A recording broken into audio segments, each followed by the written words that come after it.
Fabio, the floor is yours. Good afternoon, Hoon. I'm so happy to have you today joining this Hydrogen Summit to talk about mobility. You've done some so incredible things in Hyundai, but please start by saying who you are and what you've done in Hyundai. Yeah, Fabio, it's nice to meet you again. We saw in Paris Motor Show in the past, and we saw your Symbio fuel cell car. I started my career in Hyundai Motor Company in 2003 as a stack engineer, and now I'm a senior vice president, and I'm in charge of fuel cell development and also fuel cell business. So I've been working in this business for about 18 years, I think. Yes, I remember the first time we met. It was in the Paris Motor Show in 2012. You were having a huge booth to show the very first hydrogen car available on the market, not a prototype, something that people can buy. And we were showing our first Kangoo, hydrogen Kangoo from Renault. It was incredible. But maybe just to people that doesn't know what is a hydrogen car, can you explain how it works? Yeah, so when we started hydrogen fuel cell car development, it was really difficult to get the components. It was all very expensive. Every component was $20,000, I remember. Now we had mass production in 2013 with our Tucson, and then in 2018 with our Nexo fuel cell vehicle. I think Nexo is already, we deployed more than 10,000 units in the market. And as the suppliers is increasing, as a number of suppliers increase, there is more competition, and the cost of the components are coming down very rapidly. I think this trend will go for quite a long time because we did not reach the mass production cost yet. But I'm sure that when we have sufficient infrastructure, I think we can come down and compete with battery electric vehicles first. Then we can maybe go for competing with internal combustion engine vehicles. Well, everyone, I think many people knows about the battery vehicles, but fuel cell vehicles, normal public people doesn't know about it. So if I explain a little bit about that, fuel cell, is just an opposite reaction of electrolysis.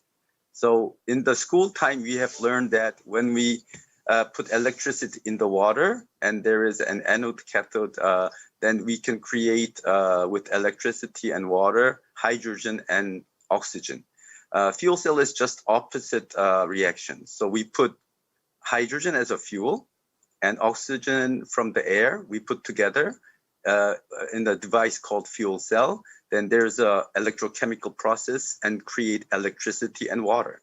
And we are using this electricity to run the vehicles. So actually, basically, fuel cell vehicle is also an electric vehicle, battery also an electric vehicle, only where you get the electricity from the battery or fuel cell, that's only the difference, I think. Yes, and if I may add a comment, the two main elements that you put on top of an electric vehicles to make a fuel cell vehicles are the tanks where you store the hydrogen and the fuel cells that will produce the electricity on board.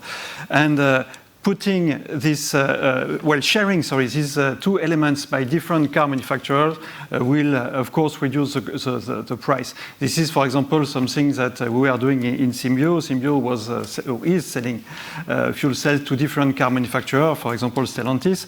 And we know in the car industry that grouping production to create these gigafactories that we know for batteries, we can do exactly the same thing for fuel cell, will bring the price down. And of course, you and me, we know that an hydrogen car can be very competitive compared to a diesel one. But maybe to come back to something that could be interesting for everybody, how do you refill an hydrogen car? Well, we can refuel the hydrogen tank within 3 minutes. So you will not have a difference compared to ICE engines. But we have problem with infrastructure. So when we Tucson fuel cell vehicle was first launched, I just counted hydrogen stations. the number of hydrogen stations in each country, because we could only sell our cars where the station is. Yeah. And in the early days, the station was experimental stations. So the capacity of the stations, they could only charge about 30 vehicles per day. But we know that if you want to make a business case, you have to refuel about 200 vehicles per day. Now I see in Korea increasing capacity per station. It's going in the right way. And I think, Korea has a goal to build 310 stations till 2023, I think. And I think it will go. So now we have less problem.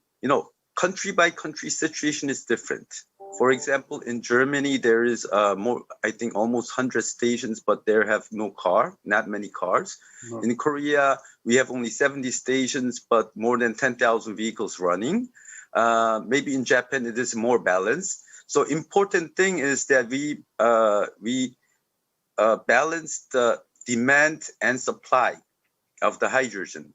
Now I see a lot of, the situation has really changed since the hydrogen strategy announcement of Europe and Germany. Now, we don't ask about whether hydrogen economy will come or not, because it is really, it is really true that it will come. If we use only renewable and we want to use this renewable in the right way, we have to combine with hydrogen. Yeah. And the point that I see as a problem, or what we have to balance good, is that internationally, globally, there will be unmatched in the hydrogen production and the hydrogen demand, which uses hydrogen. So I think what Symbio and Hyundai, fuel cell developing companies has to do is we have to increase the application area that more and more hydrogen can be used in the everyday life. Now in Korea, there is many energy companies who announce that they will involve in the hydrogen economy and they'll supply hydrogen. But the problem is they cannot find the big demand of hydrogen. Yeah. So that will be another problem, like chicken and egg. So I think the countries, nations will have to balance it very well. Yeah. Yes, it's a complete value chain that we have to build all together and simultaneously.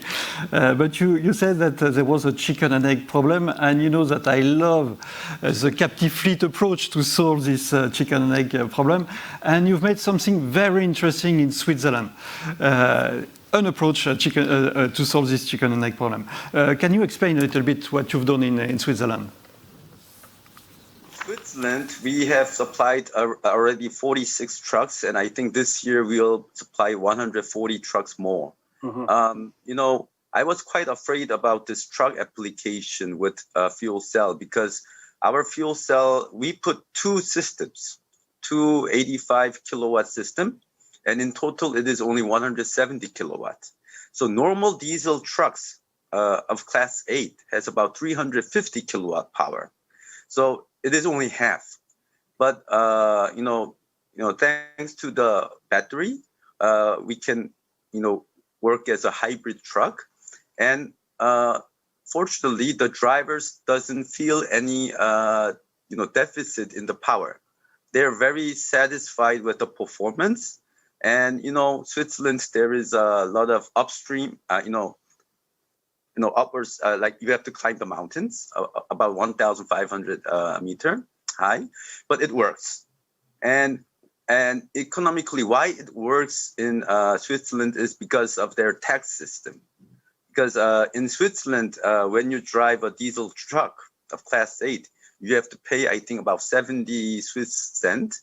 So it's almost $1, yeah? So if you go 1 million kilometer, $1 million is the tax benefit. Yeah. So $1 million is more cheaper than the truck cost itself. Yeah. So that is why, that's why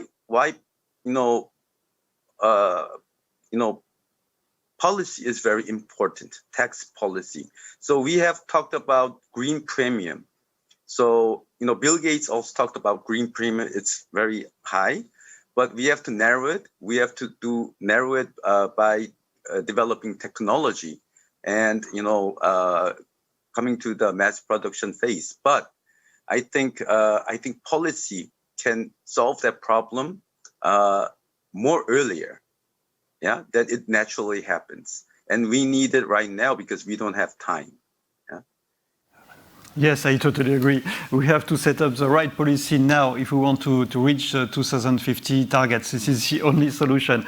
I don't know it will be taxes or incentives. We have to decide what will be the best solution. But for example, for the truck driver, the TCO has to be the same compared to diesel. What I mean by TCO is the price per kilo or the price per kilometer that we will pay to transport goods. And this is the case in Switzerland, as you say, with this choice of taxes. And once again, this captive fleet approach is deploying simultaneously the infrastructure, the hydrogen production, and of course trucks. And that's the best solution to demonstrate that at the business point of view it works, and at the technical point of view it works, as you said, with the trucks that you've developed. So once again, it's a very nice solution that you've developed. Yeah. So I think subsidy is quite limited. Yeah. So I don't like to achieve subsidy, because it is like getting help from others. But like CO2 tax can solve this problem. If we count the CO2 cost, then is it really cheap or expensive? So I think I know that there is a lot of discussions going on with the CO2 tax and CO2 cost, and if we really want to achieve, carbon neutral or even minus, I think this kind of, valuing the CO2 is very important.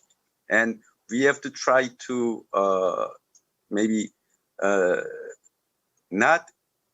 have to lower the, zero emission vehicle cost, but at the same way, we have to revalue the existing polluting technology and make it at the same value. Then we can compete. Yeah, and I think the mission of the politicians is very important for that. Yes, and you know that in France, when we are talking about taxes on CO2, it generates some problems. Maybe you have heard about the Gilets jaunes, the problems that we had before the COVID. So this is why I propose to choose the best solution between subsidies and taxes. But at the end of the day, it is the job of the government to choose what will be the best policy to put in place.